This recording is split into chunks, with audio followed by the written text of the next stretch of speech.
Hey everybody, David here. This podcast was originally just going to be a bonus episode for season pass holders and regular subscribers, but it was just too interesting and too good to keep behind the paywall. So I'm just throwing in a quick intro here, and then we'll get into Mark from the Nevermind the Music podcast and I talking about all of the songs that Noah Hawley used as the outro credit music after every episode of season 1 of Alien Earth. We had a really good time talking about this. Mark did a true Lorehounds deep dive. I'm eternally grateful for the work he did. It's a lot of fun. We've got clips for all the songs, and Mark goes into a lot of technical detail about the songs. And I don't know, we don't really draw a lot of conclusions, but we have a lot of fun nerding out on the material. I'm also going to prepare the basics that Mark has for each song into a blog post, and then you can find that on our website, lorehounds.com. And I think that's it for me. Enjoy the episode.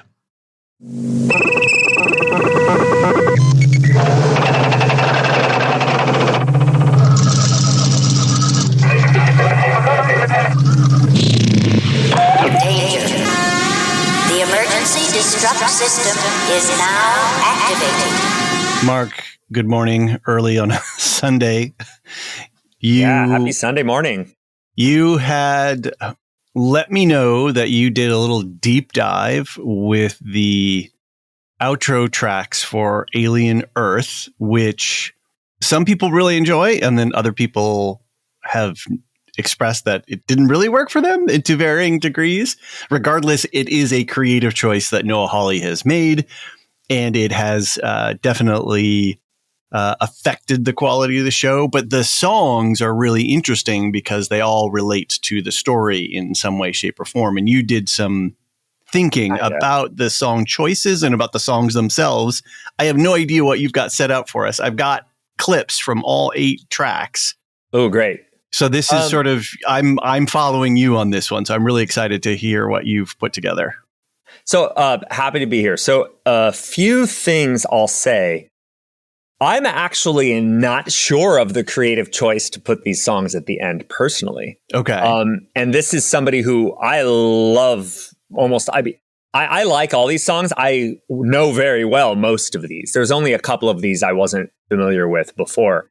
So the songs are bangers, and I think they're banger moments. But what I don't know is, like, I think it would have been Aisha to first mention this. Just like within the context of Alien, is it kind of weird, right? And so I don't have an answer for that. By the way, to listeners, he didn't ask my opinion, but I'm sharing it nonetheless. Because the beauty of having a podcast, we can share our opinions without being. I feel like it comes with a baked-in assumption that because I'm presenting all this research I've done, right, that I'm actually endorsing the artistic decision. The truth is, I love it from an experiential perspective watching the episodes, but I can't actually say that it isn't some disruption to the norms of because I think from a vibe perspective, the show has done a really excellent job capturing the Alien series, right? And the sort of overall ethos of it. And this definitely isn't within that. As far as, now, again, as I said on the episode I was on, I know the first 3 films. I've seen Prometheus once. Like, I don't know intimately like most of you do. But I could see, I just want to validate the people that think this is ridiculous, that these are in it. Like, it's like, what if we were in Game of Thrones and then there was a Weird Al song that started playing? Like, right. I love Weird Al, one of my favorite artists, but probably kind of ill-fitting for Game of Thrones. So I'm not going to say 100% that these don't disrupt some kind of sense of continuity. I don't know, but personally, I did enjoy them. I will say though, like, devil's advocate to my hesitation is that these are already so different in the way each episode ends. And I was really forced to reckon with that, gathering my thoughts on the songs, because, correct me if I'm wrong, the Alien series is not very cliffhangery. This isn't, the movies end pretty self-contained. Yeah. Maybe there's little bubbling mysteries at the end, but for the most part, they are all complete arcs, and none of these episodes are. So we're already in unusual territory, to the point that honestly, I enjoyed this season, but it is a little weird to be like, wait, it's in the middle of the story, right? Which that's not how you feel necessarily at the end of a film, at least unless you know it to already be the middle of a trilogy or whatever. Right. So I guess I say that all to mean we're already in foreign territory when it comes to the endings of these story moments. Okay. And so might as well throw an anachronistic pop song, not pop song in the musicological sense. That's not really pop music, most of this. I don't think Stinkfist by Tool is contemporary, but it is a pop song. So, all right. So the other qualifier I want to say is that I have 5 pages of notes and maybe nothing to say. And I need you to help me decide if there's actually anything to say. So what I mean by that is research does not necessarily yield results. Yeah. Right. So I have gathered data as far as within the sort of realm of my sort of simple listening upon listening to each of these songs a couple times. And I see some connections. Yeah. And I think this format is a perfect framework for exploration of research without polished conclusion. Right. Because this is like bonus material as opposed to going out to the world and saying, hey, we've concluded something and we have something specific to say about it. But I think science is supposed to embrace both, right? Agreed. If you take the data and find there is no correlation between these items, whatever you're looking at, medical research or astronomy, there's no correlation between how many Slurpees I had and the speed of the rotation of Mars. Like, that might be scientifically valuable information, right? It might not be. Right. I'm not saying every research is useful, but absence of result is as important as presence of result. Right. But it remains to be seen whether it's worth listening to. Yeah. so entertainment value is not correlated to research result. Yeah, absolutely. So I basically chose some low-hanging fruit, some a little less low-hanging fruit categories to use to identify elements in each of these end credit pieces of music. Cool. And wanted to see if there were connections. Okay. So I should say I am very specifically only talking about the end credits music, not talking about Alt-J, not talking about pastiches of Maggot Brain or any of that. Right. Just for the sake of clarity and simplicity. Right. So, yeah. Any other preamble? No, I think this is really cool. I'm really excited to hear what you've pulled together. And so let's get into it. So I guess let me tell you what I've noted for each song. Mm-hmm. And then you can tell me, as a representative of the listeners, whether you would like to go song by song and hear about each song, or whether you would actually like to hear the commonalities first. So let me tell you the categories and we'll go from there. Okay. Sound good? Yep. So I've got, of course, song title, artist, songwriter. That's all just, bookkeeping. The year the song came out. Yeah. The album it's on, which isn't really relevant. The track number on that album. Okay. Whether the song was a single, speaking of pop music. Mm-hmm. And here's where it gets good. The key that it's in. Okay. Whether there is a characteristic note or characteristic chord that is frequently used. So what I mean by that is, if you've got a key of C major, but there's some chord within C major, F major that keeps happening in this song that becomes kind of a identifying feature of that song, or even a weird note like D flat or something. Gotcha. So if there's something that jumps out to me within the first, everything I'm talking about is usually within the first minute of the song, because I'm thinking of that transition from images on screen to credits, right? So if there's a cool chord in the last 5 seconds of the song, it's kind of irrelevant to our conversation.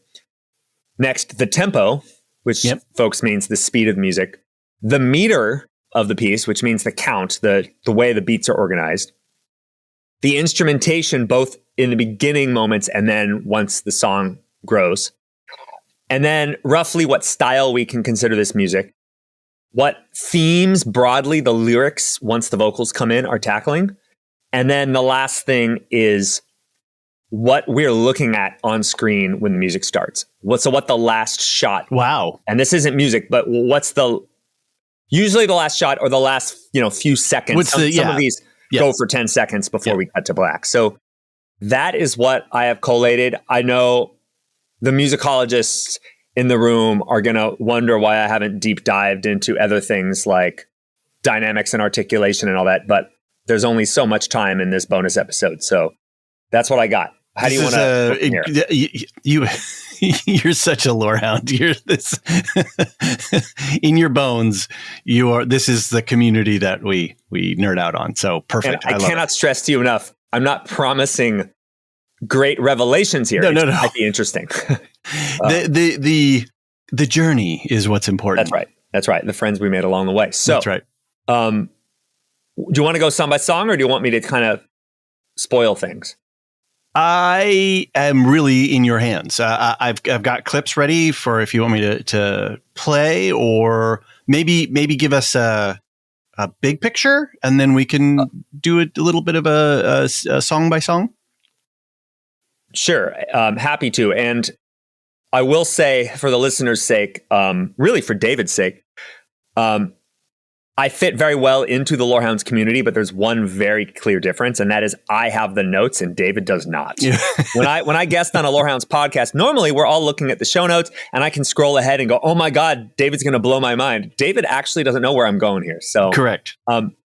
We can go song by song, but I will give you the sort of highlights then. So these songs tend to be near the beginning of the album they're on. The albums average into the 90s. I'll actually tell you that right now. The average year of release is like late 1992. Interesting. Depending on which month, I don't know if it actually would be 1993 if we actually did the math. Okay. We tend to have certain keys that occur. There's a lot of E, and we can talk about that later. And there's a lot of minor, or what we call, and even a few of what we call Phrygian mode, and I can explain that a little bit later. There's a lot of unusual chords being used, most notably flat 7 and flat 2, which I can explain more of that later. Okay. And the tempos tend to all fall between 85 and 100 BPM. So kind of, sort of like disco tempo, honestly, a little slower than disco. It has a good beat and I can dance to it. There's a lot of kind of dancey stuff, even though a lot of this is hard rock and metal. Which is what makes you get up out of what you want to get up out of your chair and go, and bang your head. And watch the next episode. Exactly. Right. And then we have a lot of songs that start with just guitar. Mm-hmm. And then the full band enters. And I think the full band, with very rare exception, tends to be guitar, bass, drums ensembles. So we can nitty gritty some more of that. I have thoughts on the last shots and the episode titles and the lyrical themes, but maybe we'll save that. We'll do that as our song by song. Yeah. As we go. And I'll kind of connect more of these things as we listen or talk about them, because I think it's in this that we'll actually see if any of this matters and is meaningful. Right? Like, what key is it in may not matter, but does it? We'll see. Maybe it does as we talk through. So I want to give a quick shout out too before we go in. Maggie Phillips is the music supervisor on this show, and she worked in partnership with Jeff Russo, who is the composer for the show, who wrote the original music, and they both worked in partnership with Noah Hawley to do this. And from what we heard on the official podcast, the idea to use these songs as outro or end credit music was not something that Noah Hawley had decided about earlier on in his creative process, but it was something that emerged as they were creating the show.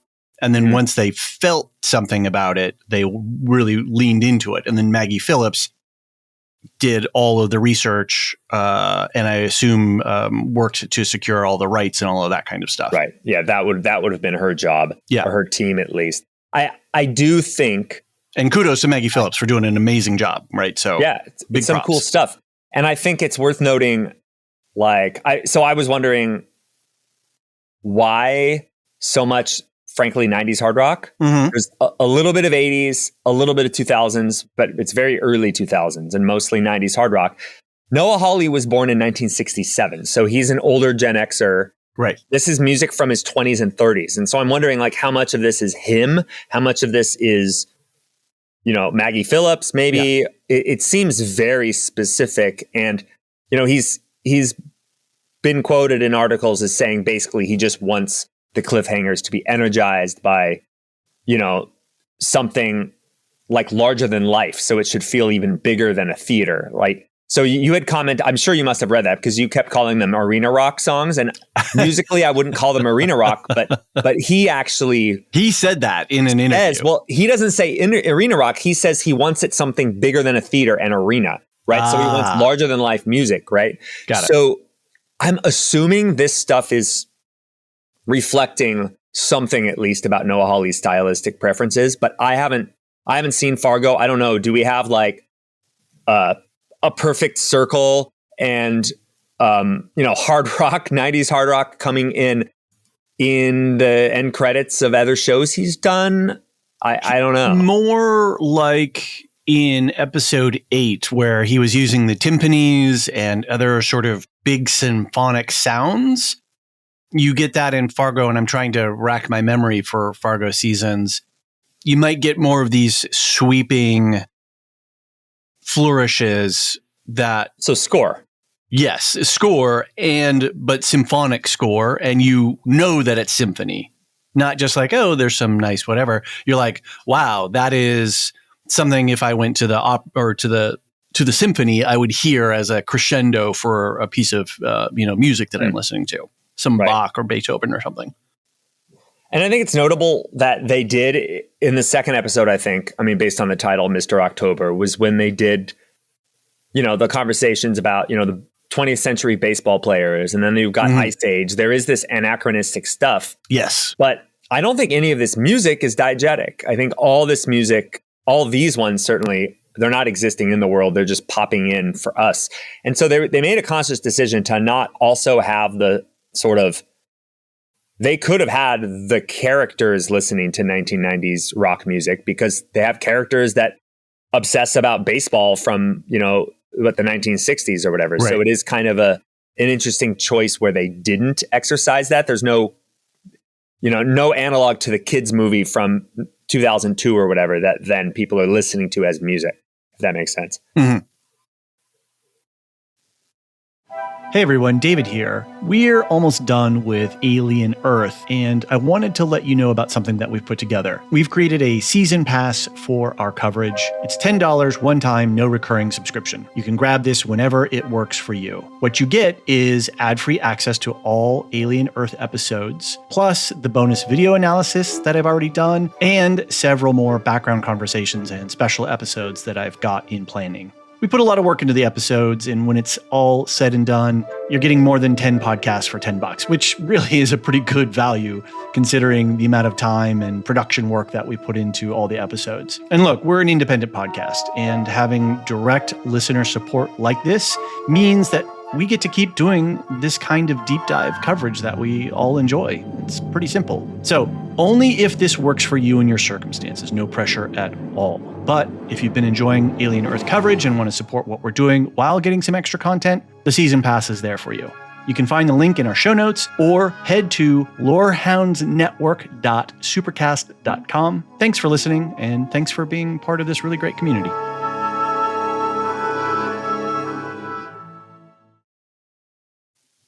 End of statement. Next, proceed. Marker. Delete. Silence. Okay. So should we talk through song by song? Sure. Yeah, that sounds great. All right. So episode 1 is Neverland. Yep. And note the obvious literary reference in the title that does seem to come up in a few of the titles. Yep. The song we hear here is Black Sabbath, The Mob Rules. Yep. But this is 1981, so this would be the earliest of the songs we hear.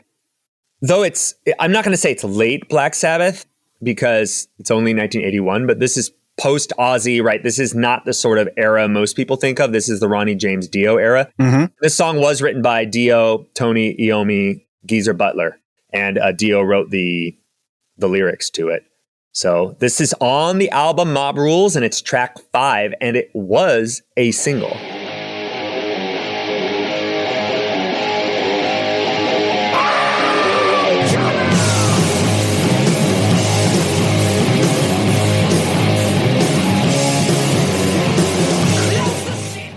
I had a really hard time clipping all of these songs because as I was getting into the song, I was like, but the really good part comes in at a minute and a half, not in the 30 seconds that we can sort of get away with fair use on a podcast. Yeah.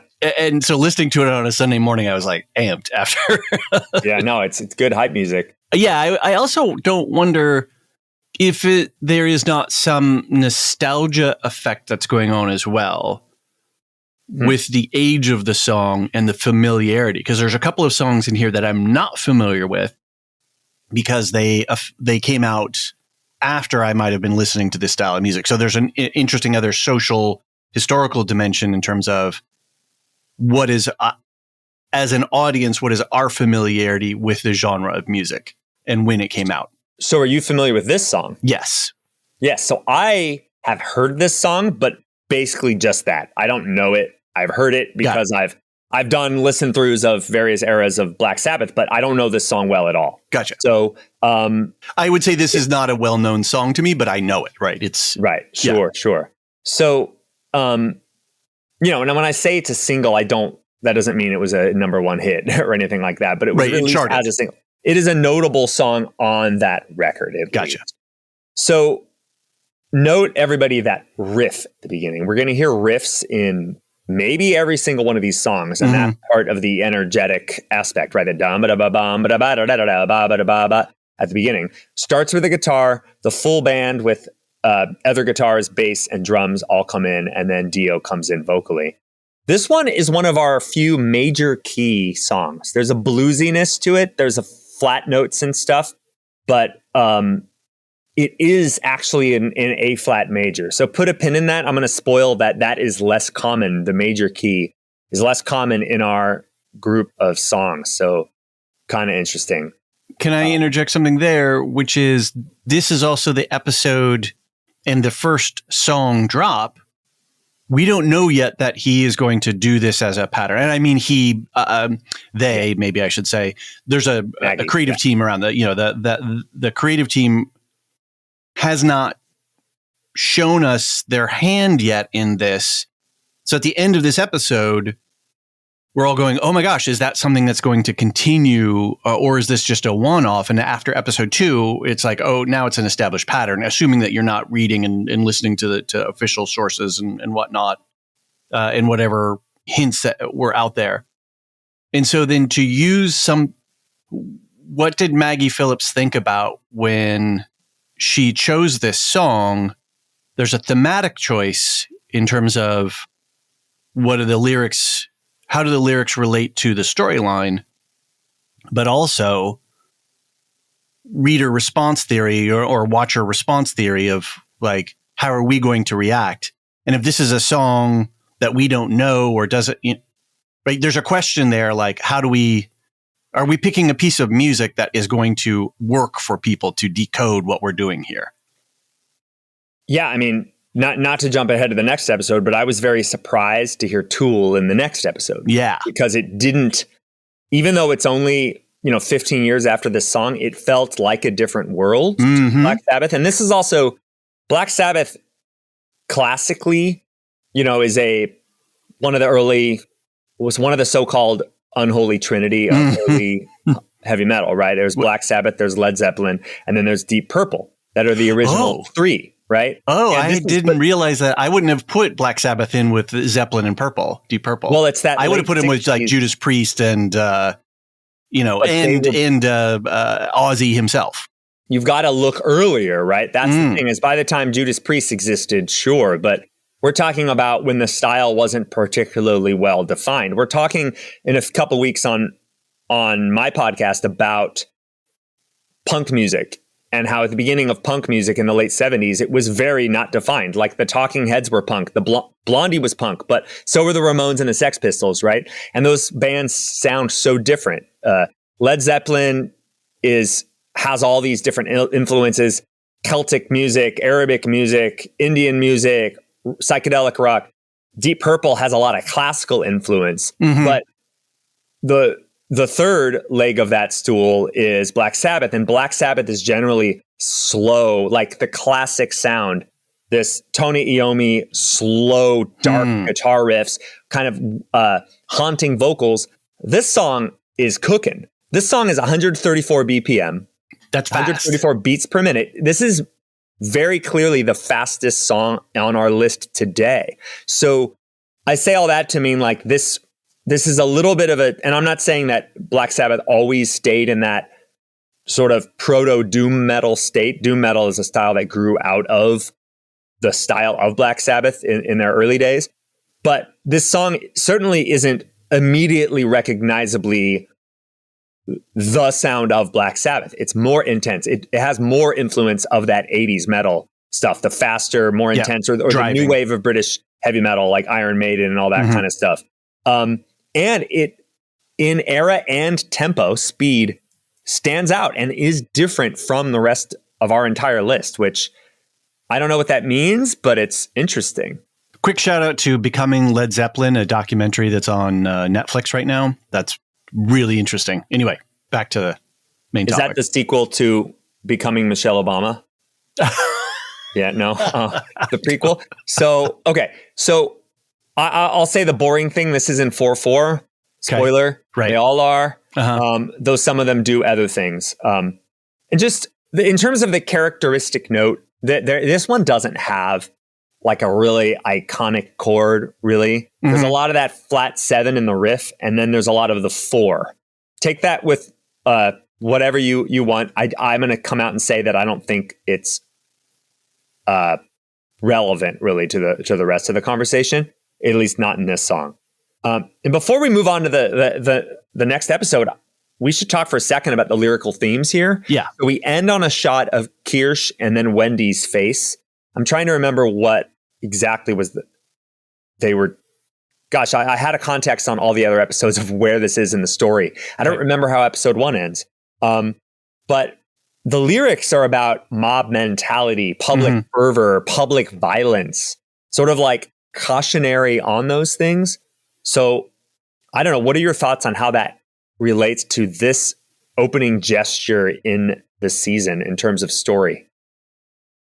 I think I have to think about it too. I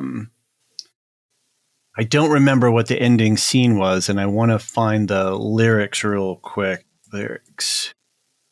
Close the city and tell the people that something's coming to call. Death and darkness are rushing forward to take a bite from the wall. And so for me, what that is driving at, not only is this a driving song, like it's like I just feel that somebody's taking a guitar neck and head and sticking it in my face, kind of like we're coming at you, right? This song just comes right at you. And then because we've got the Maginot crashing and we have chaos and death in the city, the lines, death and darkness are rushing forward to take a bite from the wall. That's very Xenomorph to me. That code's hard Xenomorph. So the oncoming death and murder that's coming with the alien. Exactly. Yeah. And I think it's interesting because we don't get that in this season. I mean, we get the Xenomorph killing people, but there's no Jurassic Park Lost World T-Rex running through the streets of San Diego or whatever it is. There's no part where the Xenomorph gets out, right? So we don't know that yet, though, when this song is playing in episode 1. We don't know that this show isn't going to have some kind of a moment where the Xenomorph gets out on this, in Southeast Asia in one of the cities, right? Right. We know that we never heard about that in the later shows since this is a prequel, but aside from that meta, it is kind of weird because it promises things that only in retrospect can we kind of understand the limits of, if that makes sense. Right. Should we tap to the next episode? Sure. Sounds good. Should I? Mr. October. Yeah. We've got Tool, the song Stinkfist, and I know this song very well. Written by Danny Carey, Paul D'Amour, Adam Jones, and Maynard James Keenan. This one is on the album Anima, from 1996. Okay. And it's track 1 on that record and was a single, a very, very creepy music video. So maybe let's hear a clip.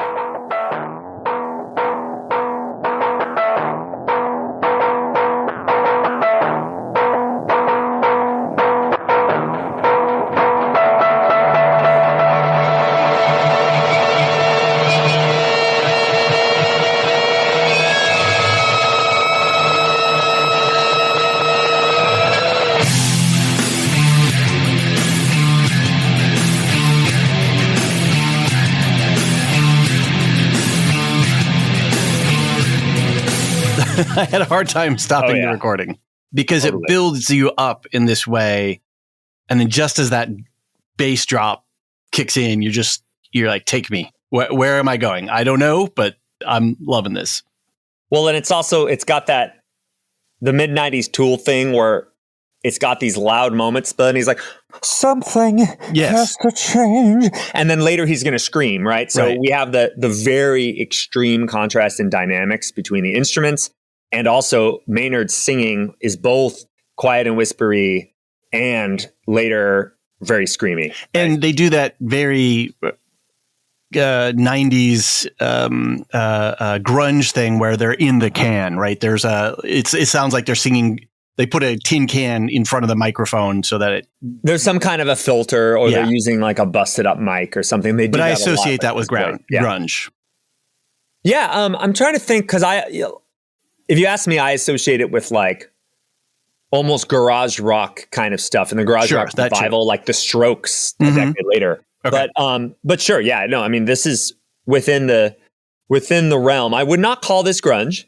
I would not say that. This is, I would say, progressive metal or alternative metal. Okay. So this is a band where, I don't know, are you familiar with Tool, really? Not at all. This is beyond, I know the song, I've heard the song, and it was not something, Tool was not a band that I was interested in or followed at this time in my life. Got it. So this song is in 4/4 like the others, but as a case in point, it jumps to 6/4 later. It jumps to multiple time signatures changing throughout. So this is a complicated band. This is the college performance ensemble I direct. We did a Tool song once called 46 and 2. I had them do it. And we had it at one point, the drummer is in 11/8 while the bass player was in 7/8. If that makes sense. So the drummer's counting 1, 2, 3, 4, 5, 6, 7, 8, 9, 10, 11, while the bass player's going 1, 2, 3, 4, 5, 6, 7, and they're overlapping and getting out of sync. And it was chaos. It was really hard. That's why I did it. So this is progressive metal in the same way that like Yes is progressive rock, right? Or Rush, right? It's complicated. It's sort of really thoughtful lyrically. This song happens to be, using a very, I would say, extreme sexual sort of allusions. It's actually really seems to be talking about addiction and the constant need for overstimulation in the modern society, right?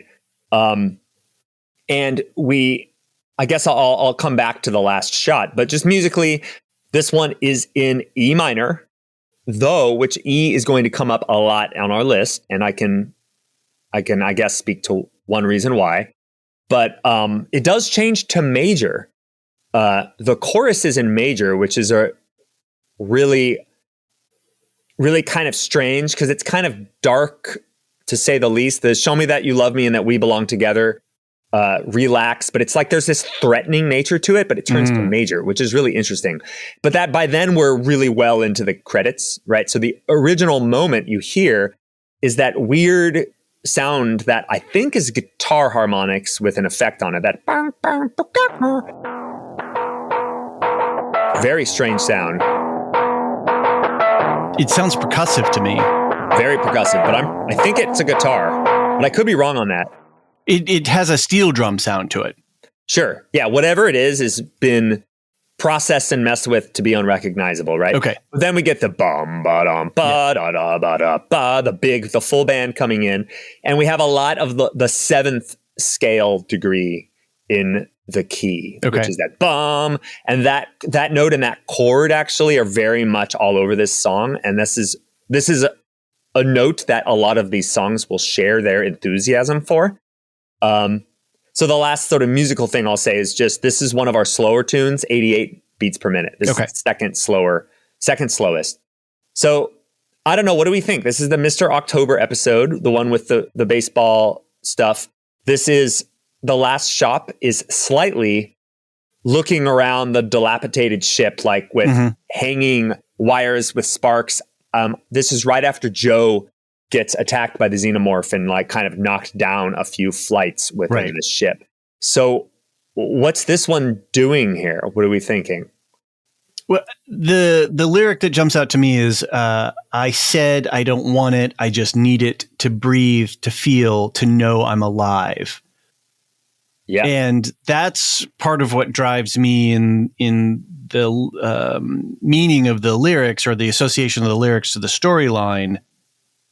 You know, Joe is kind of numb at this point, and he's just sort of going through the motions. And then once he realizes his sister is alive, you know, that this is Marcy, Wendy, that he's suddenly awakened in some way. The children are also alive in a way because they're on a mission and they're doing stuff. They're children though, so they're like, whoa, what is going on here? And then at the same time, they're taking us further on this journey. And of course, this was a double drop. So if some people were watching this episode back to back with the one, right? So we are like, oh, this is a pattern now that we're going to get these heavy drops. And so part of it, and this is where maybe the meta of it, and I don't know if Maggie Phillips was thinking about this explicitly, but you're taking us deeper into this weird, twisted world and this weird, twisted story. And that's what this song is kind of about. Right.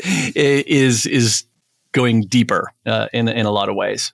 Right. The climax of the song, really, like musically, kind of lyrically, is this line later, "I'll keep digging till I feel something." Yeah. Right. Yeah. And, you know, there's a lot of talk about emotions, and are these human emotions authentic from these synths, or of course from the hybrids? And I don't know, like the overstimulation isn't really relevant specifically, the addiction maybe piece, but these sort of themes of senses and stuff do seem to kind of relate to what's happening. But also it's just kind of like the counter sort of argument here is just, I don't know, it's just kind of a banger song, and so they wanted to play it, right? And that, right, at one level with all of these, right? Yeah. That's that, and I think that's the hard part that Maggie Phillips had to do in triangulating a song. They had to administratively be able to acquire the song and pay for it. They had to thematically link the song so that there's some resonance or some meaning. So goofballs like us could spend an hour on a Sunday morning deconstructing the weird, deeper associative meanings. And on the third triangle, it just has to be a banger. It just has to it has to galvanize people and galvanize our response to the episode and make us feel something. And I think I would guess that for a lot of people coming to this show, there's just a lot of alien heads and a lot of casual fans showing up and going, oh, I kind of like the alien properties. Let me go check this out. Noah Hawley is a rarefied showrunner in terms of what he does creatively. If you go back to Legion, if you go back to the various versions of Fargo, and just thinking about his television, he's got one feature under his belt. He's written multiple articles. He's written a couple of books. I read one of his books, Anthem, American Anthem, or is it Anthem? I can't remember the full title. And I had to put it down about 2/3 of the way in because it was just so good and so compelling, but it was so deeply disturbing. It's about gun violence and youth in America. And very much kind of in sympathy with How to Blow Up a Pipeline, the movie which came out last year, I think it was.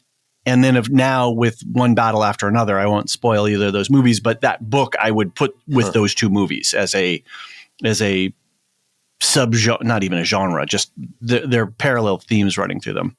I think what I was saying to sort of summarize and re-synthesize my thoughts is that Noah Hawley as a creative director. Oh, I was talking about the triangulation that Maggie Phillips had to focus on.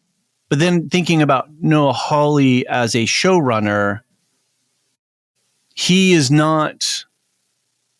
this is not The Pit. This is not Slow Horses. This is not Only Murders in the Building. This is not commercial food. It's not a Denny's or an Applebee's or something where you're going to have consistency across. You can go to one of these national chains and the food is going to be consistent across the country. This is, you traveled out of your way to go to this restaurant because this particular chef cooks this particular thing. And I think this is probably the most eyes that Noah Hawley will have had on any of his prior seasons of television. Right. And so then to make these creative choices to use songs from Tool is a really big creative swing. Right. And these moments are dramatic enough in the way that, like, they call attention to themselves in the same way that like a Tarantino or a Wes Anderson needle drop does. Right. Where you're like, whoa, it feels, it takes you out of it. And I think you expect in those directors, you kind of expect that, and it's kind of part of the charm of it. And I think that's what's maybe ringing weird for some people, that Agreed. You draw attention, you go, oh, it's this Tool song, or for you, maybe, oh, this Black Sabbath song. And that's not, I'm not saying that's good or bad, but it is a thing. It is a creative choice. And it's a creative choice. It's interesting if that hasn't been a thing in his other works, because it seems to be a compulsion. Wes Anderson has to have a kind of an indie rock needle drop at certain points in a montage, right? It just has to happen in a Tarantino film, right? The Rushmore soundtrack is James Gunn, right? Yeah, the Rushmore soundtrack is just so embedded in my psyche from that time period. You know, Own the CD, right? And it's like, oh my gosh, indie rock, right? You know, guitar, right? And so it's like, now does the audience have the expectation of that with Hawley, right? Moving forward to other projects. Yeah. No, but now, if this is the first thing I've seen of his, right? So if I'm a viewer, and there's others like me who aren't necessarily podcasting about it, you almost maybe go into the next show and go, oh, there's going to be some cool 90s rock at the end, right? But maybe not, right? He's trying on a different suit here. Yeah. Presumably. Yep. And this is creatively different for him. This is a huge franchise. It has a high degree of high stakes, high rewards. It's also 8 episodes. He's usually working in a 10 episode storyline. And the episode lengths varied from like 46, 48 minutes to 57. Everything was under just an hour. But, you know, he's also playing with a format, with the way that the openings work and with the closings work. So he's creatively pushing boundaries in ways that general audiences may not be used to. Yeah. Right. He's pushing the form. Totally. All right. Should we move on? We got 6 more. Yes, we do. So episode 3, Metamorphosis. We get Wherever I May Roam by Metallica. This one was written by James Hetfield and Lars Ulrich. It comes from the 1991 record Metallica, lovingly known by most as the Black Album, and it's track 5. This was a single. Okay. And I happen to know this song really well. Is this one you knew before? Not as well, no. Okay, yeah. So not the most famous song from that record, but one of the pretty famous songs from that record. The most famous being Enter Sandman. Right. Which you've probably heard, right? Yeah, yeah. And I recognized Metallica when I heard this song playing. So. Sure. And if you want more Black Album Metallica content, check us out later in the season. That's part of the plan. Sweet. Never mind the music specifically. Maybe not the rest of the Alien coverage. So this one. Well, let's hear a clip.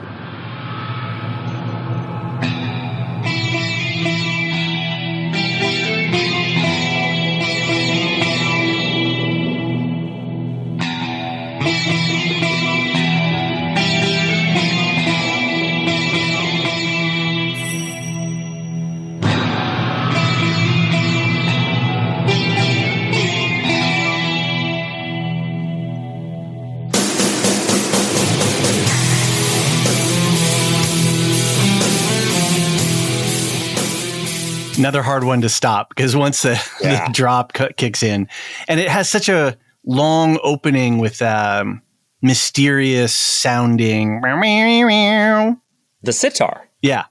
Yeah, so there's a guitar. This one does start with a guitar like all the others, but it's an electric guitar doubled with a sitar playing higher. Oh, right? Interesting. Indian traditional instrument. And you said you couldn't stop. We haven't even really got to, not forget about the singing starting, but we aren't even at the tempo of the song yet. Correct. Right? So this one, I said that the slowest song we have is 80 something, but the truth is, a few of these have really slow intros. This is 62 beats per minute, which is about 1 click per second. So that's pretty slow. But then moments after where we stopped, it's going to pick up bump, ba ba da da, 1, 2, and 3, and 4, and be quite fast, 130 BPM, which is over double that speed, and almost as fast as the Black Sabbath song. So this song has both sort of the contrast of the quiet intro and the loud rest of the song, but also the slow intro and the fast rest of the song. To go along with that sort of mix of worlds that we have with the electric guitar and the sitar, we also have something you could say E minor, but sounds a lot like something we call E Phrygian. E Phrygian, everybody, that's a PH and a Y. Phrygian, named after, there's a lot of scales in music that are named after parts of the Greek world in the sort of Hellenistic age, a couple thousand years ago. Okay. And so the Phrygian scale is like an offshoot of minor. That's not how it was created, but that's how it sounds to the modern ear. That happens to have a lowered second note. So we have this da da da da da da da da. Normally, a minor scale would be da da da da da da da, but this is da da da da, and that is just everywhere in this song. We have a lowered 2. We also have a lowered 5, which is not common in the Phrygian scale either. It's an altered note. So there's a lot of flatness in this song, a lot of lower pull down. The song's fully in 4/4, but there are a few moments where it drops to 2/4. Right. Just for it's just kind of like a record skip kind of moment where they just interrupt stuff. Can I just really quick on that different key thing, that Phrygian? Sure. Is that what gives the song its otherworldly, exotic nature? I'm so used that and the sitar. Okay. Yeah. Well, yeah. Obviously, the sitar as well, but there's something. I'm like, ooh, is this a theremin in a 60s sci-fi movie or something? It pushes me out of my known quantity of American pop music, contemporary music, rock. It pushes me into a different world almost, or on the boundary of the known world. Sure. So this is Phrygian is called a mode. Okay. A mode is a type of scale, slightly different from a key, but we can think of it as similar to a key. And the modes are commonly heard in like folk styles and maybe throughout the world, right? It could be European, it could be Eastern European.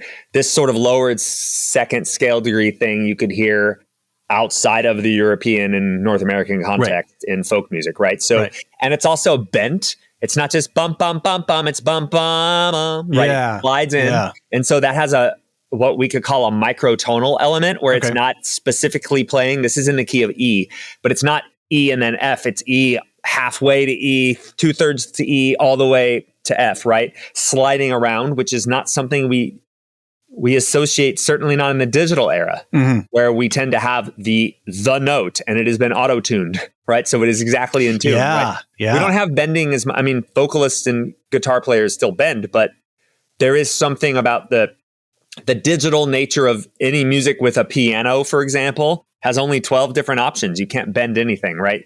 So even though you can bend on a violin and you can bend with a singing voice, there often is the evocation of something unusual and just different from the straightforward sort of count 1, 2, 3, 4 and sing your major scale kind of music that we might be more used to. I feel like I'm sliding into another space. I'm being like the current is taking me out and I'm sort of not in control of where I'm going.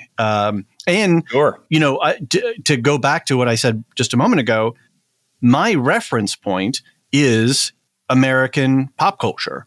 As a American middle-class person, I'm exposed to and rooted in this stuff. And so anytime I hear something that's not that, then there's an other to it. Sure. And I was on this episode when we talked about this a little bit at the ending.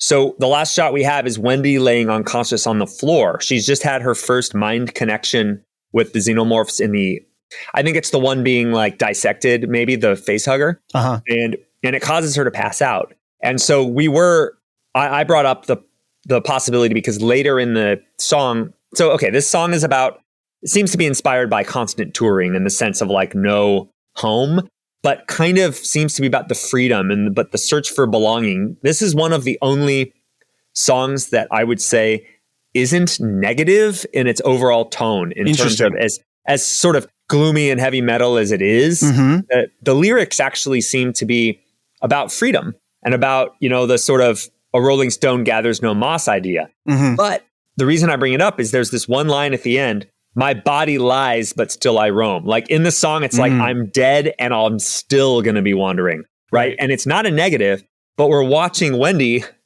Yeah. And at that point, we don't know if she's having like a robot out of body experience or what's happened there because she's being communicated with and it causes her to lose consciousness.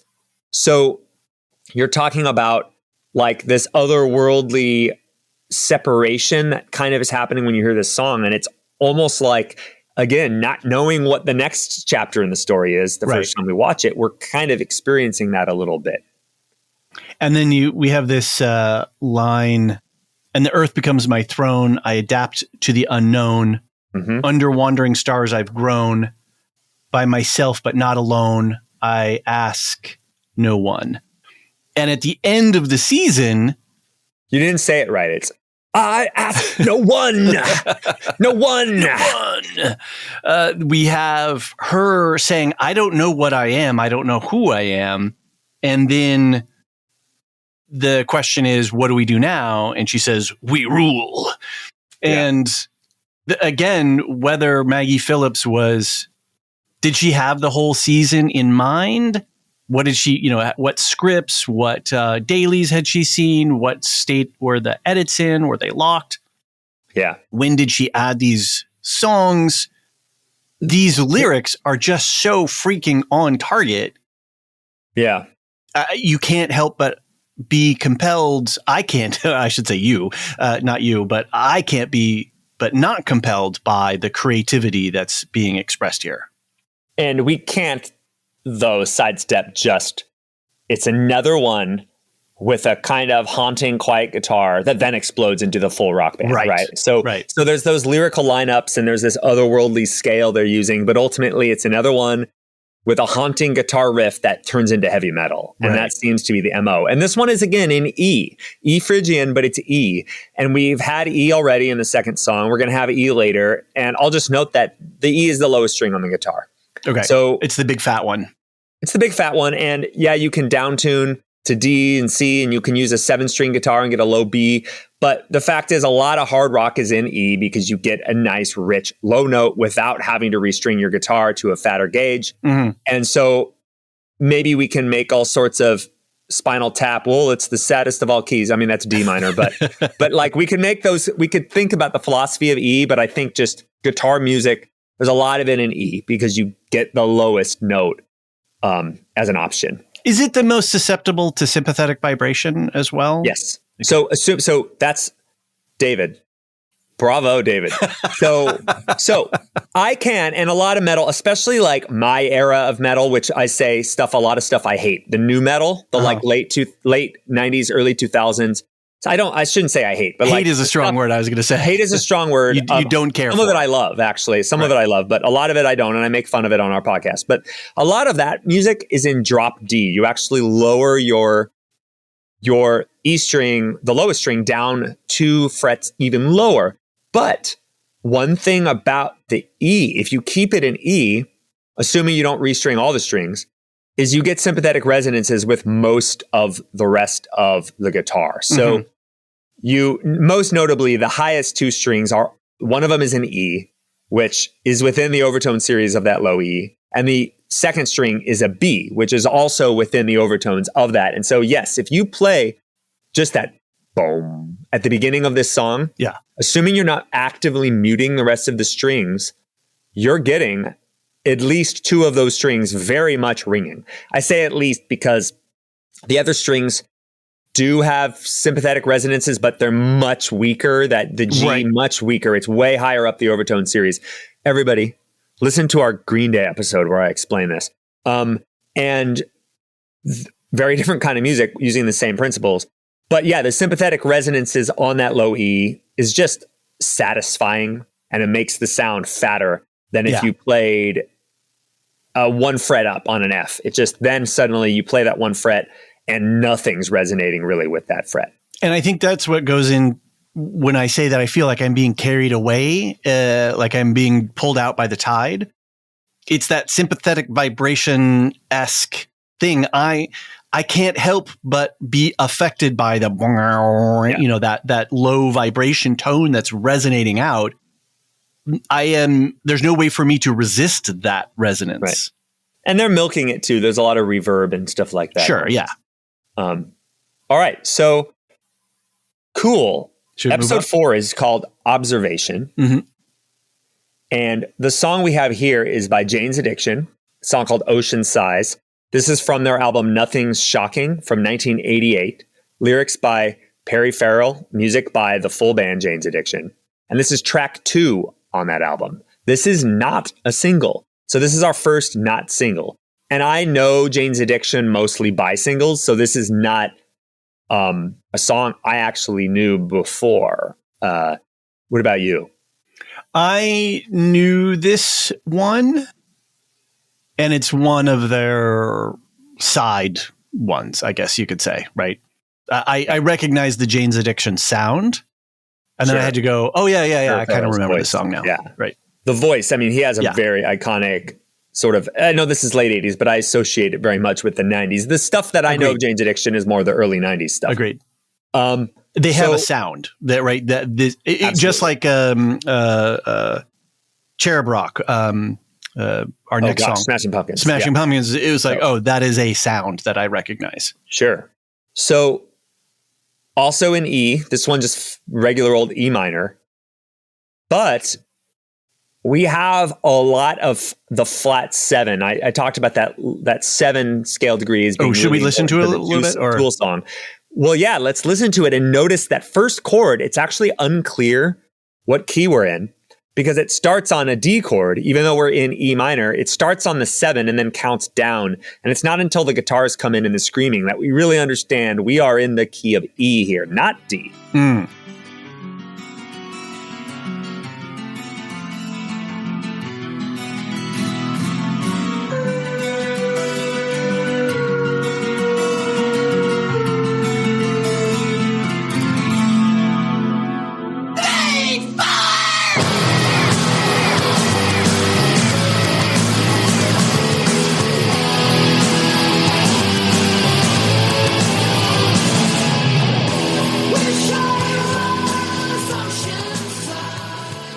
There's something that I'm also noticing about all these songs is a lot of them have a drop, right? There's a no, bah, there's they some all sort have of a quiet opening or something like that, and then an explosion. Yeah. And I think that's a pacing thing for the cut to black, right?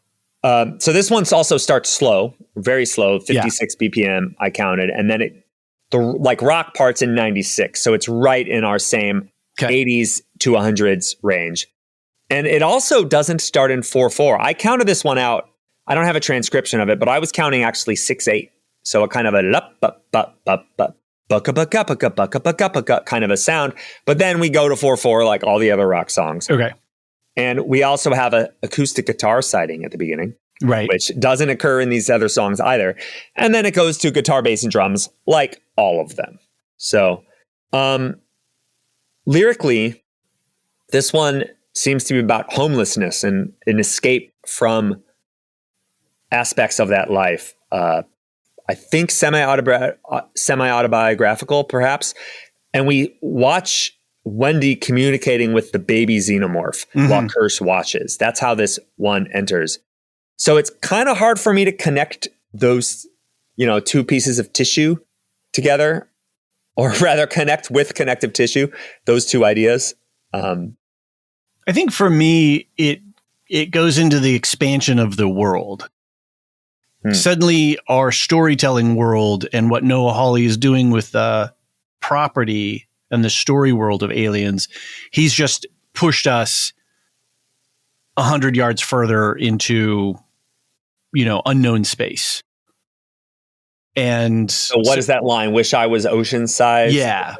I want to be as deep as the ocean, Mother Ocean. Yeah. Some people tell me home is the sky. In the sky lives a spy. So it's expansive, and maybe it's less directly related to the script and the plot arc of this particular episode. And for me, it speaks more of the world. He's suddenly given us an opening to a world that we didn't think was possible. We're really pushing new territory at this episode, at this point in the season arc. It's more meta. Interesting. Yeah, maybe. And we are halfway through exactly at this point. Right. And on that note, maybe we're going to need to lightning round a little bit the last, just because we've already run pretty long, which big surprise, right? But yeah, we're halfway through the season. Yeah. And this song may come from the sort of starting point of homelessness, but it is seemed to be about imagining a vast expanse. And there's a lot of like ocean imagery and things like that. Yeah. And it's more, it has an ocean feel to it. I feel, I pulled and pushed, like a cycle of a wave. Yeah. It's a cool song. I did not know this one. Yeah. But when you hear that scream at the beginning, it's immediately clear who you're listening to if you've heard them at all. Right. And it's early in their song, their musical, commercial success, I guess you could say. Sure. Yeah, definitely. Okay. Should we check out song 5? Yeah. Episode 5? Yeah. So this is In Space, No One. Oh, and we haven't been talking. This, obviously, you all mentioned this is a reference to the trailer. Right. The title. Observation, I don't really think was. Metamorphosis, is that just about metamorphosis, or is that a literary reference? Right. It's both. I think. Both, right? Yeah. Because we have Metamorphosis, the short story by what's his name? Is it Kafka? Yeah, Kafka. Yeah. And then we've got Mr. October, which is more of a pop culture reference, and then Neverland, which is specifically literary. Right. And this is referential. This is what I would say this is one of 2 film references. Episode 6 also. Yeah. So we have Cherub Rock by the Smashing Pumpkins, you already mentioned. Songwriter Billy Corgan. 1993. So this is like the exact kind of median of all of our sort of, well, I guess the mean really is 92, 93 is got it. The most common sort of year that represents our selections. This is the album Siamese Dream. And this is the first track, and it was a single. Did you know this song? Yes, very well. Yeah, likewise. Same here. And it again, go ahead. They are not, the Smashing Pumpkins are not a band that I am devoted to or a fan. I don't own any of their albums as such. But man, if they are not woven through life at this age and at this time, as are others. And it's not something that I would expect. I would not put Smashing Pumpkins in with Sabbath or Metallica, but goddamn, they're so right in there with them. Right. I don't think of Billy Corgan as a Ronnie James Dio or Ozzy Osbourne type. And so for him to use it, for Maggie Phillips to choose a song was fresh. And it was cool in a way that I was not would expecting. you put them with Pearl Jam? I can't, God. Or Tool? No, but I kind of put them as their own thing in a way. I don't know. I have a different. I think you can kind of draw a line from like Jane's Addiction. Yeah. Smashing Pumpkins and Pearl Jam. So Pearl Jam, we'll talk about them, but like I generally categorize this as post-grunge. Yeah. Right. Even though this is literally happening while people were still listening to grunge. It's influenced by grunge and very specifically not coming from Seattle, which from a certain point of view. You know, that champagne does it's sparkling wine when it's not from the Champagne right, exactly. region. Yeah. If it's not from Cava. Seattle, it's kind of not grunge, and that's pretty much Right. like Stone Temple Pilots sound a lot like Pearl Jam. They're not a grunge band from San Diego. Smashing Pumpkins are Chicago, and so this post grunge thing, it's in that same like radio world that like Tool would be and Jane's Addiction would be, but it is very much a different style of music. This is like there's some punk in Jane's Addiction, there's some punk in Pearl Jam, some punk in Smashing Pumpkins. There's less punk in Tool, right? Metal bands tend to have their own little bit of lineage that it can be either a little more sophisticated or a little more showy, a little more music-y, a little less rough and raw. And I think part of what grunge is the fusion of the punk and the metal, right? And noise rock and alternative. And so Smashing Pumpkins to me feel like an outgrowth of the other things we're talking about, but not immediately siblings, if that makes sense. Would you put Green Day next to Smashing Pumpkins in terms of lineage and time frame in some way? From a time frame perspective, yeah. Stylistic worlds, not really, no. Okay. Right. So like first Green Day album's probably about the same year as this, maybe 1992. Because I did not think when Green Day was present, but I didn't have an affinity for them in the same way that I have an affinity for Smashing Pumpkins. Interestingly. Green Day is a pop punk band. Got it. Early pop punk. They don't really have a lot of the grunge to them. Certainly alternative rock influence. But this is Smashing Pumpkins. The grunge aesthetic has a lot more noise rock in it, a lot more. It's like hardcore punk, but slower. Pop punk is like skater, grows out of the skater punk, melodic hardcore, Southern California thing. Gotcha. It's kind of different. We can talk about that another time. But like, I think a pop punk song would really not work for this. Right. Like we can't hear Newfound Glory or, you know, what's that song? And punk has Yellow Card here. Punk has a tempo difference as opposed to what we're hearing here. Sure. Yeah. That's to me, that's punk. That's your shirt off, you're sweaty, you're stage diving, and there's just a freneticness. Yeah, we're going to see 250 BPM for a lot of punk, but there you can have a song that's as fast as the Ronnie James Dio tune and still kind of be within the pop punk world. That would be fine. Green Day has songs that are as slow as Cherub Rock, but there's just a vibe difference. There's a simplicity. It's the way you approach simplicity, because this is not a complicated song. It's just frankly like noisier. It's more dissonant.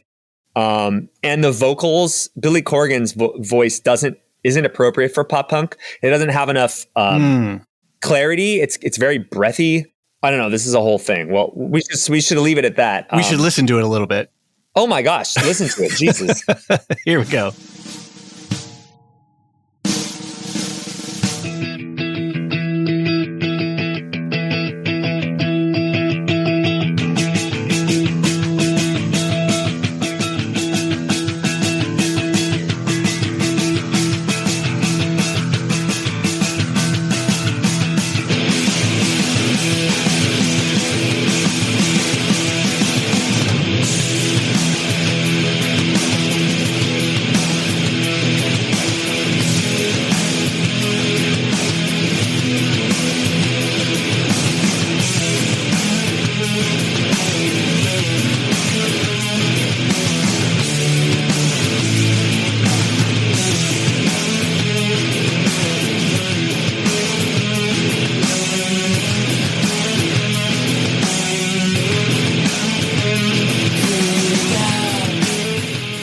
So hard to stop that.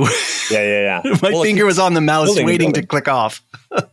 Yeah, so this one doesn't have a solo guitar and then suddenly an eruption. No, it layers. It stair steps. Yeah, so we have the guitar with these drum accents, and then we add the bass, and then we add many more guitars, and then we add more guitars, and then we finally add the vocals. Yeah. And this is not a riff at the beginning. It's just do-do-do-do-do-do-do-do. It's just a chord. And then finally, what are we, 30 seconds in, we get da-na-na-na-na-da, we get the riff. Yeah. And it's very major key to the point that that note, da-da-da-da-da-da, is like the defining note of a major key versus a minor key. Uh-huh. And it's in E like all the other songs, but it's not minor. This one is also very major in a way that our first song, the Sabbath song, which was technically major, was really like bluesy more than anything and borrowed a lot outside the key. This feels very major, though it does have our lowered 7. So many of these songs enjoy that flat 7th chord. And we have it here too a lot. Right before you stopped, we heard it. But it's out of key when you're in a major key. It's not a normal chord. It's an unusual chord. So yeah, a lot of differences here, but also it's kind of ultimately doing a lot of the same tricks as the other ones. Interestingly, where we had something like Wherever I May Roam, or even Ocean Size in a little bit, this is squarely in, I don't want to use the word conservative, or maybe it's mainstream. This isn't transporting me into another world. This is just rock and roll, like, of this era and of this culture, and it is known. Like, I understand this thing, and I'm not being my reality or my understanding of the world is not altered in any way. I'm standing on firm, known ground, and it feels good to be standing here. And this episode is an Aliens movie, right? This is Noah Hawley's version of an Aliens movie. He is standing on firm ground. But this song really doesn't, like, if we're trying to evoke 1977 or whatever it was, 79, when's the first 79. one? 79. This song does not fit in that sound world at all. No, not at all. So, nor does it in the modern sound world, because there's also something very rough. Like, I agree with you that it feels like known, but I feel like that's because I know the Smashing Pumpkins and I came of age in the grunge era. Right. But it doesn't, there's no exoticness to it. But like Wherever I May Roam has with the sitar. Sure. But that's, I think, not to, I'm calling you in, David, just always calling somebody in, never out. I think, like, you're prioritizing pitch and timbre over other things, right? So, like, you hear a sitar, that feels weird. Yeah. You hear a flat 2, that feels weird. But what you're hearing here is, like, they call it the Smashing Pumpkins guitar overdub army, where, like, Billy Corgan, first of all, Billy Corgan wrote the song. He's one of the guitar players and the lead vocalist, but he also would, like, record all the parts. Like, the other guitar player would record it and then they'd throw it away and Billy would re-record it. Like, probably a really hard guy to work with in a band, frankly. Right. But hi, Billy, if you're listening, I'd love to collaborate. But I'm a fan. But they recorded the guitars over and over again. So look, when you finally get that guitar part, what you're probably hearing by that point is like 8 or maybe 10 different guitar parts. Wow. And so that sound fits within your realm of, like, being who you are, your realm of, like, expectation and square and normal, but it's actually square. Quite weird. Right. Yeah, it's in the square. But it's so weird to have actually so many. Like, I actually bring up, not this song, but Mayonnaise. I play it from the same record. I play it in my music production class at the college I teach as an example of the frequency range of a song being really out of whack, because you have so many guitars. The mid-range is really overabundant and we don't have enough of the low and the high. And I'm putting it out as an example of, like, objectively, if you're a producer, this is a problem, but in this case, it's actually awesome and a part of the defining characteristics of this style. So I'm saying, like, I use it as an example of, there's no hard rules about what's good and what's bad, right? But, like, I say that to mean to another person that listens to a lot of flamenco where there's a lot of flat 2, this song is bizarre, and Wherever I May Roam is home base. So it's kind of a weird perspective thing, and you know, maybe that has all sorts of symbolic sort of meanings for the rest of the season. But you are right that if we draw a line through the middle, the exact average of these songs and how far each song is from that mean, this song is closer to the average, right? It's 85 BPM. It's an E. It's 4/4. It has these. It doesn't have any unusual instruments like sitar or acoustic guitar. But at the same time that you're talking about how the construction of the song is also unique in a way, and Hawley is also doing something very unique within an hour-ish of television. I can't remember the exact runtime. I think this is one of the longer episodes. That he's taking what is a movie. He's taking a movie-sized story and compacting it down into a 1-hour television show. And to be able to do that, he has to layer in things with fast edits and quick cuts and weird flashback, flash forward memories, the interiority of a particular character. The way that he tells that narrative visually is by us drifting backwards in time or seeing little cut scenes of the character's memories. And so he's playing, it's just like taking a track that was recorded for the guitars, taking that back in, overdubbing it, cycling it back, filtering it, and re-recording it over and over. So he's doing the same thing visually, but yet it's in the box of 4/4. You know. Yeah. And in the box of Alien. Yes. 79. So exactly. The last shot of this one, I'm curious if you remember, it's Morrow looking out over the city from, I think, what is Yutani HQ. Yep. And what I'm trying to remember is that moment a flashback, or is that moment we're back to contemporary times? Contemporary. So it's interesting because this song is about the music industry and about hypocrisy within the indie scene. And so I'm wondering, like, we're looking at this vast expanse. Morrow, who's very bitter, very like wronged, like he's like dedicated to this cause sort of, but kind of had his life ruined and taken from him by these people. 100%. And he's looking out from this corporate headquarters, and it's hard to not think that there's a relationship there, though notably, like, this is a song I had to look up. What is the song about? Like, I have no idea. Could barely understand Billy Corgan's lyrics in this, let alone once you read them, figuring out what they mean. But do you hear a connection there? Sort of symbolically? Well, interesting. A quick aside. The Reddit detectives think that the skyline that he's looking out on, and sort of what we've seen in other clips and pieces of where Yutani is, that this might be Chicago. Interesting. So that Corrigan is from Chicago, that Smashing Pumpkins is a Chicago, quote unquote, Chicago band. That's a fun little thing. Wow, that's really, I don't know, like, what did people discover that independently of knowing the Smashing Pumpkins or Chicago? Like, is there a way to piece that together where if it was Pearl Jam, you're like, and it looks like Seattle? Right.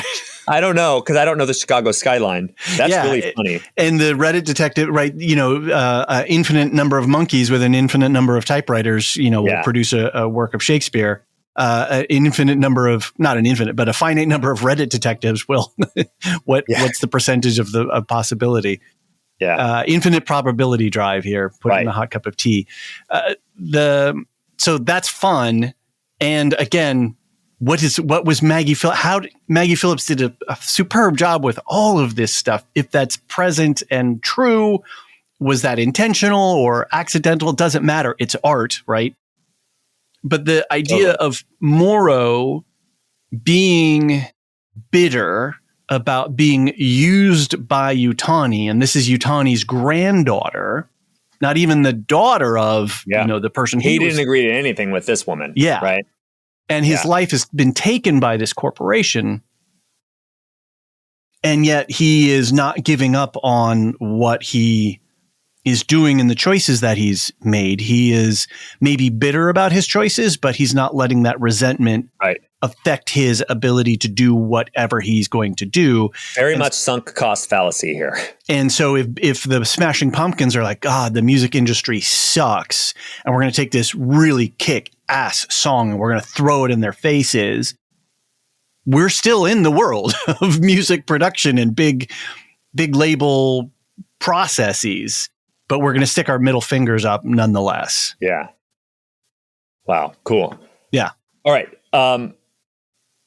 Oh, we got to keep moving. Episode 6 is The Fly, which I track as a film reference to The Fly. Yep. And everybody knows now what that fly refers to in this episode. We have the Godsmack tune, Keep Away. Songwriter is Sully Erna, who's the lead vocalist of Godsmack. This is from 1999, so this is our latest song so far. Okay. Track 3 on that album, and it was a single. Did you know this song? Not at all, and I'm not familiar with Godsmack. I kept calling it Gobsmack. Gobsmack, yeah. So I got called out several times on our Discord for misinterpreting the name. So I remember that in the podcast, actually. So this is what I would actually very truly call this post-grunge, because to me, when I first heard this band, it sounded like Alice in Chains. Okay. And Alice in Chains are a Seattle-based grunge band, and the vocalist sounds so much like Lane Staley from that band. And Alice in Chains has a song on their album Dirt called Godsmack, but this band claims it has no connection. They didn't so I'm like, really, guys? Like, it's like doth protest too much a little bit.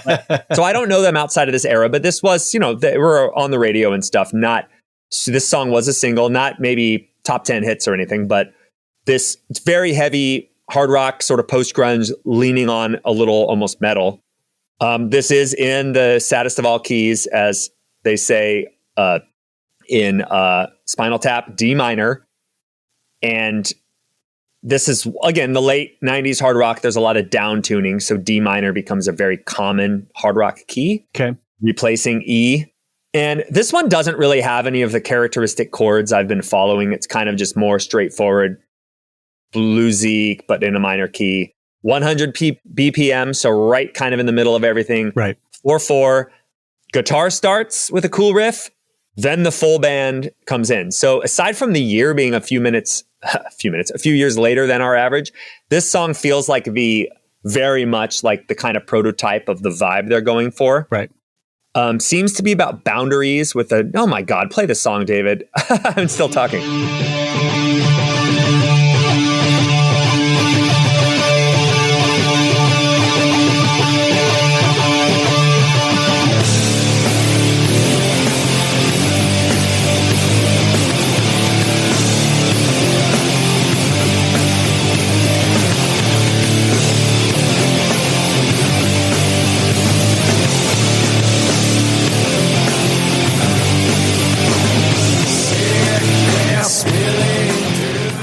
Yeah, hear those vocals. That is such a sound, right? Now it sounds like Alice in Chains. Yeah, totally. Yeah.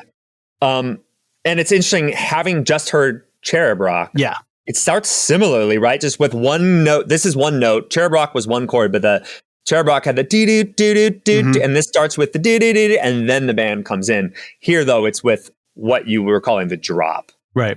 What we're watching is the sheep with the image in it. Right. Isaac has just been killed, and it's looking, did I do that to us? Right. And it seems to be about boundaries with a negative person, like keep away from me. Right. Mm-hmm. Like whether it's a romantic relationship or not, I'm not sure. But I don't know. What are we thinking? This is one of the hardest ones for me because the episode was so great. And as we were crescendoing, and I have my internal clock running about how far we are into the episode and, what's the song going to be? Then the song comes in and I'm like, I don't know this song. So I was let down in a way. And I think nostalgia is a kind of poison, in small, a very, very good tasting poison. And if you sip a little bit of it, it tastes so good and it just floods your senses, but you drink too much of it and then you're trapped in your past and you can't see anything new. You're not alive anymore. You're cocooned in the embrace, the warm embrace of your past.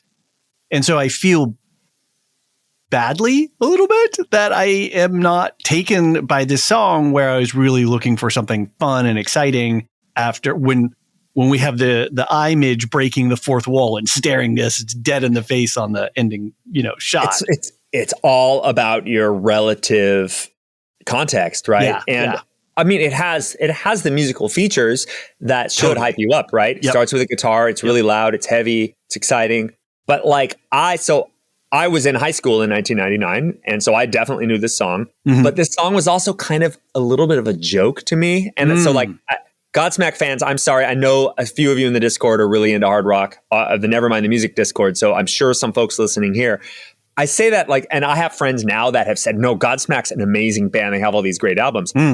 One of my favorite bands growing up was Alice in Chains. And so it sounded like a Alice in Chains cover band, and all their songs, they have this song, Keep Away. They have the one that goes, stay away from me. Like the joke in my friend group was that Godsmack was like trying to tell Alice in Chains to go away. Like we stay away.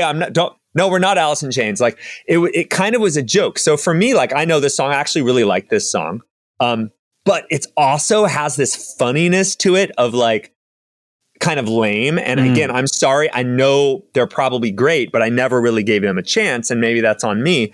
But their context affects what level of nostalgia. Like I'm getting nostalgia you're not getting, but I'm also getting like kind of a chuckle when I'm looking at this sheep with a CGI and they're playing Godsmack. It's not quite like if it was playing Hanson or the Spice Girls. It's not that funny, but there is an element of kind of comedy in my contextual understanding of this song, and only mine, or like the 5 people we used to laugh about this back when I was a junior in high school or whatever. I think there's an interesting effect going on here too, in terms of a kind of a depth of field, in photography when the subject is in focus, but foreground and background are out of focus. We call that the zone of focus in photography. Sure. And it's kind of a slice of cake, and it has a width to it of what can be in focus and not. And I think there's an interesting thing here where this is on the periphery of what's in focus for me and what's going to seem have a clarity for me. And I think it's I'm saddened because I can't vibe with all the Godsmack fans, right? In the same way. But the song, I just don't know it, even though it sounds like it should be in focus for me. It doesn't have like exactly what this show uses. Yeah. Right. Yeah. So I mean, I'm curious then. Moving to the next one. Yeah. I'm kind of assuming that happened here too. So, episode 7, we have Emergence, which doesn't seem to me to be a reference to a film or anything. We have Queens of the Stone Age, A Song for the Dead. And this is written by Josh Homme. I'm not sure if I'm saying that right. And Mark Lanigan. This is 2002. So this is the newest of all of our songs from the album Songs for the Deaf, not dead, deaf. This is track number 4, and it was not a single. So I'm not going to talk through all the listening, but I just wanted to say before my experience with this. Well, do you know this song? No. And this one is unique among them for me, to where I really didn't know what I was hearing when I heard it, because I've heard Black Sabbath. I know Ronnie James Dio's voice. So I'm like, I don't know that song, but I'm going, this is something. This is some 80s metal. What band is this? What band is this? You have heard it. And I have heard it. Periphery. Yes. Yeah. But I'm like, what is that? What is that? The Jane's Addiction song, I don't think I've heard that album, but like I know Perry Farrell's voice. I'm like, oh, this must be Jane's Addiction. I don't know that much Queens of the Stone Age. I've heard their hits. I actually really like what I've heard, but I really had no context for this. And I only found out later this album had Mark Lanigan was a secondary lead vocalist who sang some of the songs. So the Queens of the Stone Age songs that I know are all Josh Homme. And so I heard this not knowing anything about what I'm hearing, even though it's a band that like I have been exposed to, I know we need to hear it, but just based on that last conversation about like the nostalgia, this is the one that I had the least, even though it's sort of quote my era, right? Right. In terms of, I was still listening to rock music and stuff like that.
going on in that intro. Yeah. So long.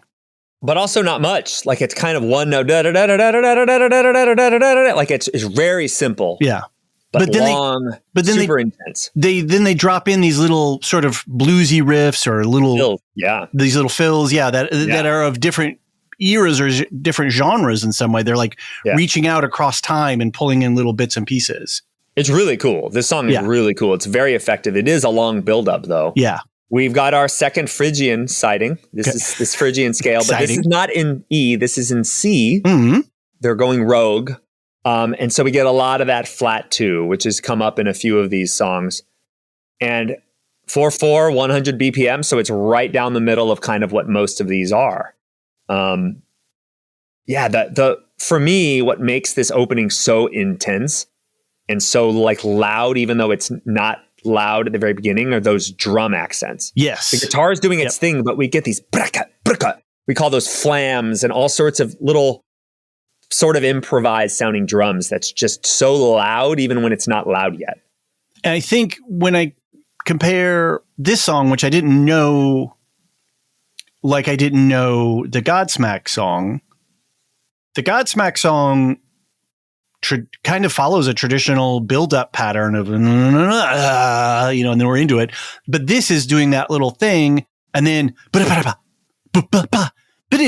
I'm like, there's like a weird jazzy element here. And okay, I'm listening because you brought me in, and now you're starting to give me new things that I was not expecting, because there are these off-tempo patterns that are coming in spontaneously and sort of erupting from the drummer, right? The Godsmack song is a pop song. Right. It's a pop song with really heavy guitars and vocals, but it's a pop song. This structured a bit differently, right? Yeah. A bit more adventurous, a bit more unpredictable. Yeah. The lyrics seem to be about death and doom, but also maybe potential salvation. Mm-hmm. So what we're watching is Wendy very angrily looking at Joe and the other soldiers on the dock. Right. And then we have a shot of the xenomorph. So this, with the exception of the last episode, this one is the other one the only one besides the finale that you see a lot of people in our last shot. It's not just like showing Wendy, it's Wendy, and then it cuts to Joe, and then it cuts to one of his compatriot soldiers. Then it cuts back to Wendy, then it cuts to the xenomorph. We're sort of seeing a whole scene as this song builds up. Right. And there's a lyric here towards the end that's really interesting, which relates to the song title, the episode title. Come on, out from underneath who you were. Come on now. You know that it's time to emerge. So Nibs is becoming something. Wendy is starting to have realizations. Joe, right? There's a whole bunch of emergences happening here. We had the chest burster in this episode, right? Correct. Yeah. Emergence. Yeah, sure. So that's a great catch. So tell me what you meant living past your half-life in lockstep with the universe, and you're well-versed in the afterlife. You know that I'm sanctified by what's below, no matter what you do, no matter where you go. So there's this whole thing of where are you in the world and where are you in your journey of life? And so this idea of transformation and emergence is rife throughout the lyrics of this song. So wow. Very cool. That's great. Okay, wrapping it up, we have the real monsters, which I don't think is a reference specifically. It's just a line in the word. It's an homage to Ripley saying to Burke in the 1986 Aliens movie, we don't see them fucking each other over for a profit. Right. So it's this idea that is a core element of the story world is that who's the real monster? Sure. The corporations are, and their rapacious need for profit and control. And we get Pearl Jam Animal. This is from Versus, the second Pearl Jam album. This is written by Pearl Jam with the lyrics specifically by Eddie Vedder. 1993. So once again, the nexus, the middle point of our list here. This is the second track, and it was a single. I knew this one. Did you know this one? Yeah. I wouldn't say it's one of their most famous songs, but it's pretty well known, right?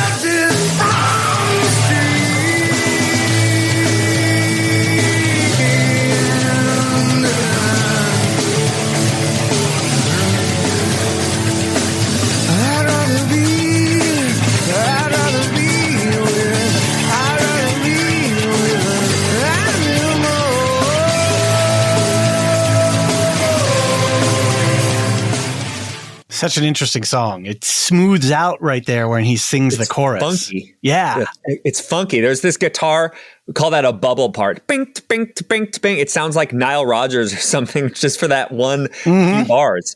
So this song is in a minor key, A minor. It's 108 BPM and 4/4, so kind of right where everybody else is. We have a flat 5 in the guitar riff, the bomb, ba-da-da-da-da-da. There's a flat 5th, which we've heard in the Tool song. Okay. So again, we tend to have pulled down notes. And once again, starts with guitar, then everybody jumps in. And we have 5 characters, or 5 Lost Boys, I should say. And he starts the song out 1, 2, 3, 4, 5 against 1. 5, 5, 5 against 1.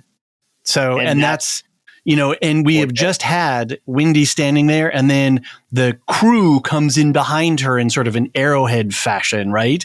With Joe way in the background, but they're Wendy in front, and then, there's 2 behind her and then 2 behind them. Or whatever, 5, that's it. And then they look up, though, and there's the 2 xenomorphs, though. So, right, exactly. It's a little more than 5 against. Yeah, but so this, like episode 7, is our final shots are actually a bunch of characters. It's not just like a headshot.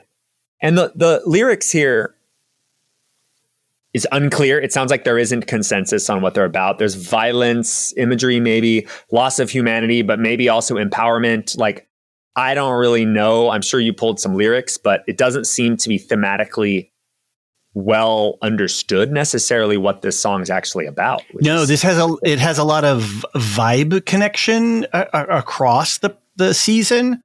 Because, like I said, we have the 1, 2, 3, 4, 5 against 1.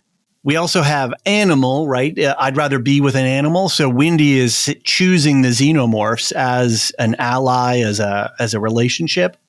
We also have tortured from you to me, abducted from the street. So Morrow was abducted from the street.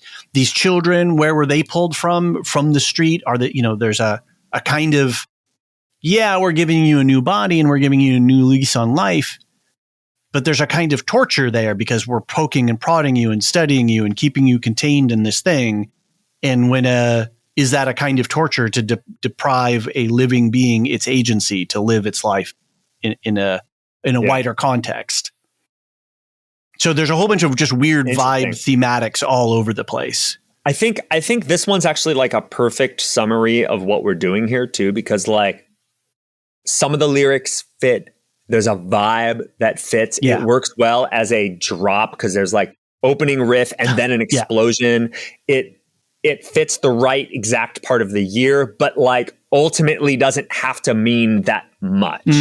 Like, I think that's where like I pulled these pages of notes together, but hadn't really done much analysis until our conversation. And in talking about it, it's kind of like this one stands in well. We don't know really fully what the song is, quote, about, unquote, but like the vibe of it, the types of words that are used, the way that the song begins and explodes and then smooths out serves a narrative purpose without actually having to be meaningful in the literal sense. Like, I don't think that there's some map of, you and I were on a podcast last spring or the winter where I was trying to say that each chord in the Severance theme was a different character. So good. That's not this. Right. This is not, there's the 7th episode represents this part and it's Kirsch's, like, it's not, I don't think it has that meaning, but the experience of the moments they drop and you hear that first line of lyric as you're thinking about the episode,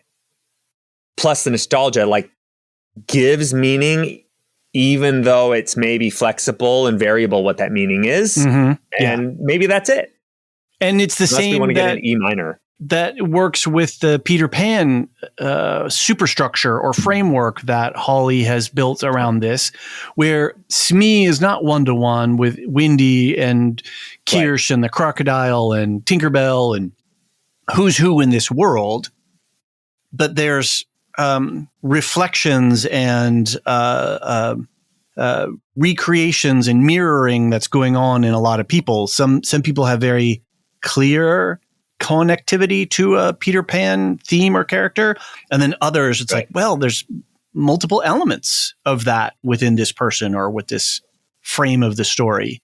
So it's like we're in Hawley's Hall of Mirrors with these, great songs and character moments where things are overlapping and transpiring and emerging. And maybe sometimes have meaning, but sometimes it's inconsistent, right? And sometimes it's just a badass rock and roll song. Right. Sometimes it's just, or sometimes his name is just Morrow and it doesn't have to be a reference, or his name is just Smee and it doesn't matter that Smee was actually a pirate, not a lost boy. Exactly. Right? Like these kind of, maybe it matters, but maybe it like was Boy K naming Smee and going, oh, and he's ultimately going to be a bad guy. No, he's not thinking. He just chose character from the book. Right. And these, of course, are non-diegetic. Right. So this music is only meta. Only us, only we're experiencing it. Yeah. And there has to be a part of what they were attempting to do. And again, it was a creative choice, and whether it worked for you or not, it was a creative choice, is they were trying to satisfy us in a way. They were trying to crystallize our experience with the episode in a way. And rather than sort of leaving us like, oh, okay, I got to wait for another week or whatever, they leave us with, and we're banging our heads and we're like, wow, that was great. Or we're left, kind of cold and out of it. Regardless of how we reacted, we had a marker of a moment that said the episode is over. This was my experience. And it finalizes it in a way. Right. Yeah. Right. It like gives you also permission to leave the world kind of and go back. Like it's a transitional space. Yeah. Those credits, right? Yeah.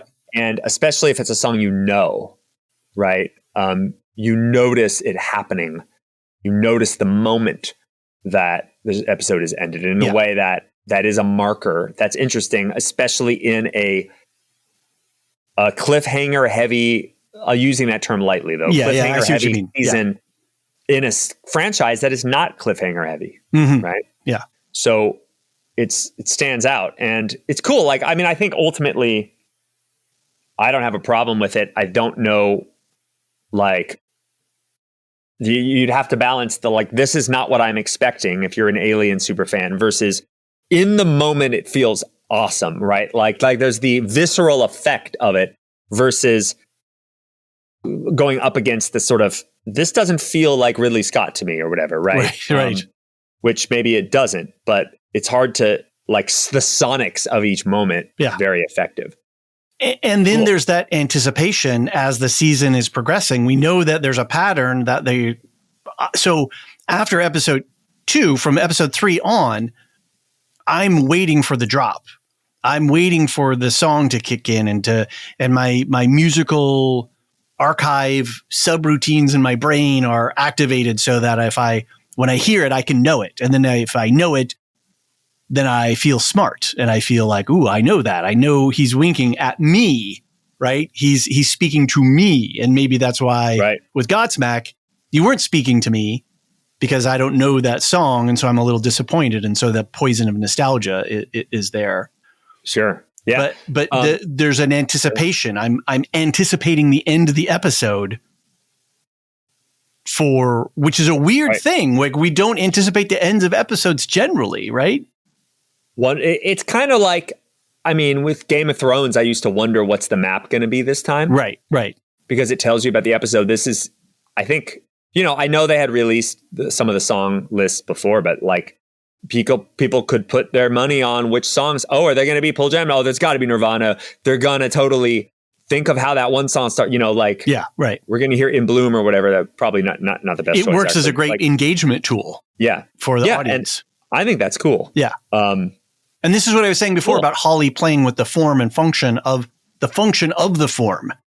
He's doing something that a lot of television showrunners and directors don't do, which is to challenge our assumptions about how we're engaging with the art, not only from the writing and the characterizations, the actors doing their characterizations, but how the format works and how we receive the format. We're limited in terms of a flat screen and streaming the bits. But within that envelope of what is a traditional television show, opening credits, ending credits, et cetera, he's doing things that are non-standard. Totally. Yeah. It's a good season. This was a fun way to sum it up. I know you have other stuff coming, but kind of from my perspective, a nice way to, because I was on your pod for the third episode, but this is a nice way to kind of reflect on the friends we've made along the way. Which is, that was, I think, I wanted to talk to you about some music stuff as well, especially season 1 because of the intro, outro music. Overlay. Yeah, exactly. Yeah. And I think as the music does at the end of an episode, this is kind of meta in a sense of being able to synthesize and crystallize our reactions to the season overall. Cool. All right, Mark. Well, thanks. Yeah. All right. Love the work that you put into it. This is the kind of creativity and spontaneity, creative spontaneity in the sense of I did not plan this. It just something that occurred to me. So I'm going to go do a bunch of research and work on this. And that is part of what I love about our podcast community is that we get to do goofy stuff like this.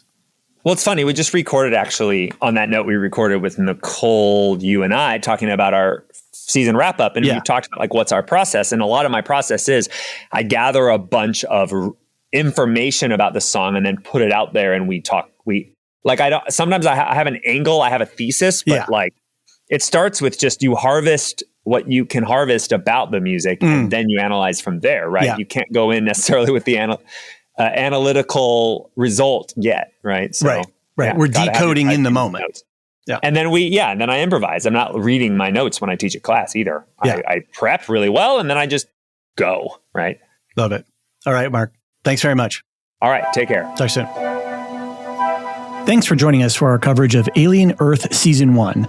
We hope our conversation has added to your enjoyment of the xenomorphic mysteries and the many layered allegories that Noah Hawley has brought to the series.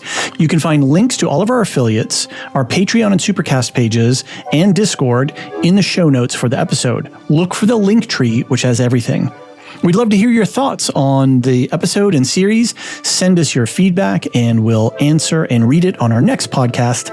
Send emails to avp@thelorehounds.com or send us a voicemail. You can use the voicemail tool on our website, thelorehounds.com/contact, or record a note on your smartphone and email it to us at the same address. If you have enjoyed our approach, please consider supporting independent podcasters like us by subscribing on either Patreon or Supercast.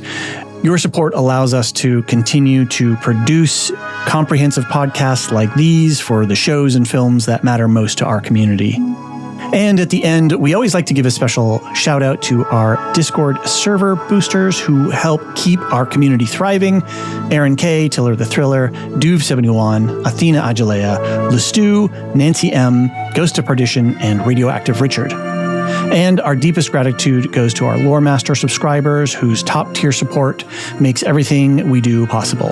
Samartian, Michael G, Michelle E, Brian P, SC, Peter O.H, Adam S, Nancy M, Duve71, Brian 8063, Frederick H, Sarah L, Gareth C, Matthew M, Sarah M, Andra B, Kwang Yu, Deadeye Jedi Bob, Nathan T, Alex V, Sub-Zero, Aaron K, Dally V, Mothership 61. Gnarls, Kathy W, Lestu, Jeffrey B, Elisa U, Neil F, Ben B, Scott F, Stephen N, Julia F, Kali S, Ilmariel /Tim, Paul K, Bobby C, Jessica H, and always last but never least, Adrian. The Lorehounds podcast is produced and published by the Lorehounds. Any opinions stated are ours personally and do not reflect the opinion of or belong to any employer or other entities. Thanks for listening.